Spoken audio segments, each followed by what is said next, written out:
Hello, St. John's, and a happy Ash Wednesday to all of you today. This is kind of like where we mark the beginning of the season of Lent. Lent, I always kind of like to think almost like a reboot season. It's an opportunity to kind of get our priorities straight and to kind of reestablish or kind of work on our relationship with God. And it's something that I want to kind of highlight. And I think Jesus, he was the master of human beings. He knew us so well. And he has this great passage in Matthew's Gospel where he talks about anxiety. And I just want you guys to pay attention to what Jesus says. Therefore I tell you, do not be anxious about your life, what you shall eat or what you shall drink, nor about your body or what you shall put on.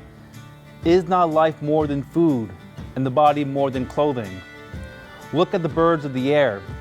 They neither sow nor reap, nor gather into barns, and yet your heavenly Father feeds them. If God so clothes the grass of the field, which today is alive and tomorrow is thrown into the oven, will he not much more clothe you, O you of little faith? Therefore do not be anxious, saying, what we shall eat, or what shall we drink, or what shall we wear? For the Gentiles seek all these things, and your heavenly Father knows that you need them all. But seek first his kingdom and his righteousness, and all these things shall be yours as well. Therefore do not be anxious about tomorrow, for tomorrow will be anxious for itself. Let the day's own troubles be sufficient for the day. In other words, what Jesus kind of saying is that we get so caught up in our life here. And that's very often the reason why we get anxious about so many things. And Jesus just kind of reminds us, saying very boldly, seek first his kingdom and his righteousness, and all of these things shall be yours as well. That I think this season of Lent is to remind us that we're not made for this world, rather we're made for the world to come. And so in this Lenten season, I just invite you to really delve into the practice of Lent, of prayer, of fasting, and almsgiving.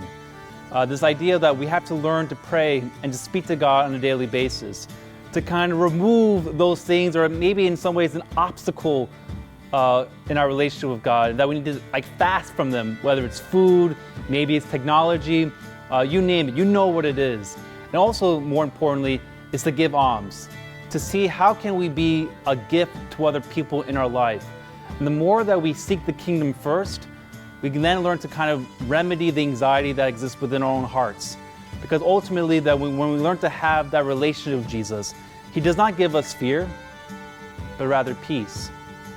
But we have to kind of spend these next 40 days of not giving in to the temptations of this world, but rather to seek the kingdom first. And so I all wish you a very happy Lent, to really take your spiritual life seriously. And I promise you that Jesus is with us in our journey of life, and that he desires to give us the peace that we so need in this day and age.